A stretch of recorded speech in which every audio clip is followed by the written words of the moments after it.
जय सिया राम। सनातन रहस्य में आप सभी का स्वागत है। तो दोस्तों, आज हम एक युवा संत के बारे में बात करेंगे जो आजकल बहुत ही चर्चा में है। लेकिन उससे पहले एक रिक्वेस्ट है कि अगर आप मेरे चैनल पर नए आए हैं या आपने अभी तक हमारे चैनल को सब्सक्राइब नहीं किया है तो जल्दी से सनातन रहस्य को सब्सक्राइब करके उस लाल वाले बटन को दबा दीजिए और हाँ, वीडियो को अंत तक जरूर देखिएगा। तो चलिए शुरू करते हैं आज के इस वीडियो को। पंडित धीरेन्द्र शास्त्री आजकल अपनी राम कथा और दिव्य दरबार को लेकर बहुत चर्चित हो रहे हैं। कुछ एक विवादित बयानों को लेकर भी उनकी चर्चा हो रही है। कहते हैं कि वे उनके दादाजी की तरह छतरपुर के एक गांव गढ़ा में बालाजी हनुमान मंदिर के पास दिव्य दरबार लगाने लगे। उनके लोग इस दरबार के वीडियो को सोशल मीडिया पर पोस्ट करते थे। धीरे धीरे वे सोशल मीडिया के माध्यम से लोकप्रिय हो गए। बताया जा रहा है कि उनके दरबार में पहले सैकड़ों लोग अपनी समस्या लेकर आते थे। उन सैकड़ों लोगों में से पंडित धीरेन्द्र शास्त्री जी किसी का भी नाम लेकर उन्हें बुलाते थे और वह व्यक्ति जब तक उनके पास पहुंचता तब तक शास्त्री जी एक पर्चे पर उस व्यक्ति के नाम पते सहित उसकी समस्या लिख लेते और उसी में उसका समाधान भी लिख लेते। लोग आश्चर्य करने लगे कि यह व्यक्ति किस तरह दूर दूर से आए अनजान लोगों को उनके नाम से बुला लेते हैं और कहता है कि आओ तुम्हारी अर्जी लग गई। धीरेन्द्र शास्त्री यही नहीं, लोगों को यह भी बता देते हैं कि उनकी समस्या क्या है, कितनी है और कब से है, उनके पिता का नाम क्या है और बेटे का नाम क्या है। कई मीडिया चैनल वालों ने इस बात की पड़ताल की, लेकिन वह यह रहस्य नहीं जान पाए कि आखिर यह व्यक्ति कैसे लोगों के मन की बात जान लेता है। छोटे से गांव गढ़ा में जब सैकड़ों से हजारों और हजारों से लाखों लोग आने लगे तो धीरेन्द्र शास्त्री जी ने दूसरे शहरों में जाकर दिव्य दरबार लगाना प्रारंभ कर दिया। इस पर उनका कहना है कि लाखों लोगों का पर्चा बनाना संभव नहीं, इसलिए अब हम खुद ही लोगों के पास जाकर उनके शहर में दरबार लगा लेते हैं ताकि लोगों को सुविधा हो। हमारा यह दरबार निःशुल्क है, इसमें किसी भी तरह से शुल्क नहीं लिया जाता है। मंदिर में या राम कथा से हमें जो भी पैसा मिलता है हम उसे गरीब की बेटियों की शिक्षा और शादी में खर्च करते हैं। पंडित धीरेन्द्र कृष्ण शास्त्री जब धीरे धीरे लोकप्रिय होने लगे तो अब वे राम कथा भी कहने लगे हैं। जगह जगह जाकर वे राम कथा कहते हैं और लोगों को हनुमान जी की भक्ति करने के लिए प्रेरित करते हैं। राम कथा के दौरान ही वे कुछ ऐसे भी बोल जाते हैं कि जिससे विवाद उत्पन्न हो जाता है। हाल ही में उन्होंने रामनवमी के जुलूस पर पत्थर फेंके जाने वाली घटना पर कड़ी प्रतिक्रिया देते हुए हिंदुओं को कहा कि जाग जाओ और एक हो जाओ। अगर तुम अभी नहीं जागे तो यह तुम्हें अपने गांव में भोगना पड़ेगा। इसलिए निवेदन है कि सब हिंदू एक हो जाओ और पत्थर मारने वालों के घर पर बुलडोजर चलवाओ।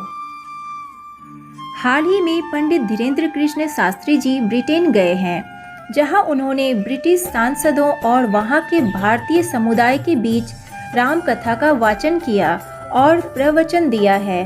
अब उनकी लोकप्रियता देश में ही नहीं विदेश में भी फैल गई है। पंडित धीरेन्द्र कृष्ण शास्त्री जी का जन्म 4 जुलाई 1996 में छतरपुर जिले के छोटे से गांव ग्राम गढ़ा में हुआ था। वे एक बहुत ही गरीब परिवार से संबंध रखते हैं। खुद धीरेन्द्र शास्त्री अपने एक दरबार में कहते हैं कि बचपन में उनके पास कभी कभार एक वक्त का भोजन भी नहीं मिलता था। हमारे पिताजी गरीब थे, वे दान दक्षिणा लेकर ही हमारा भरण पोषण करते थे। एक दिन हमने उनसे कहा कि हम भी पढ़ना लिखना चाहते हैं, वृंदावन में जाकर कर्मकांड पढ़ना चाहते हैं। उनके पिताजी के पास उस वक्त 1000 रुपये नहीं थे। उन्होंने गांव में कई लोगों से उधार रुपये मांगे कि मेरा बेटा पढ़ना चाहता है, लेकिन किसी ने उधार नहीं दिया क्योंकि सभी जानते थे कि यह चुका नहीं पाएगा। हम तब वृंदावन नहीं जा पाए। धीरेन्द्र जी के पिताजी का नाम राम करपाल गर्ग और माँ का नाम सरोज गर्ग बताया जाता है। उनका एक छोटा भाई और एक बहन है। उनके दादाजी एक सिद्ध संत थे जिनका नाम भगवान दास गर्ग था। वह निर्मोही अखाड़े से जुड़े हुए थे। वे भी दरबार लगाते थे। पंडित धीरेन्द्र कृष्ण शास्त्री अपने दादाजी को ही अपना गुरु मानते थे। उन्होंने ही उन्हें रामायण और भागवत गीता का अध्ययन करना सिखाया था। पंडित धीरेन्द्र कृष्ण शास्त्री ने बड़ी मुश्किल हालातों में 8वीं तक पढ़ाई अपने गांव में की। इसके बाद की पढ़ाई के लिए वे 5 किलोमीटर पैदल चलकर गंज में जाते थे। वहां से उन्होंने 12वीं तक की पढ़ाई की और फिर बाद में BA प्राइवेट किया।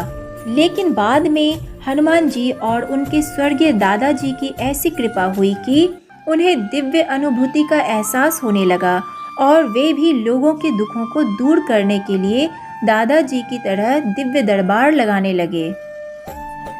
हालांकि 9 वर्ष की उम्र में ही वे हनुमान जी बालाजी सरकार की भक्ति, सेवा, साधना और पूजा करने लगे थे। कहते हैं कि इसी साधना का उन पर ऐसा असर हुआ कि बालाजी की कृपा से उन्हें सिद्धियां प्राप्त हुई। अब हम जानेंगे कि बागेश्वर धाम क्या है।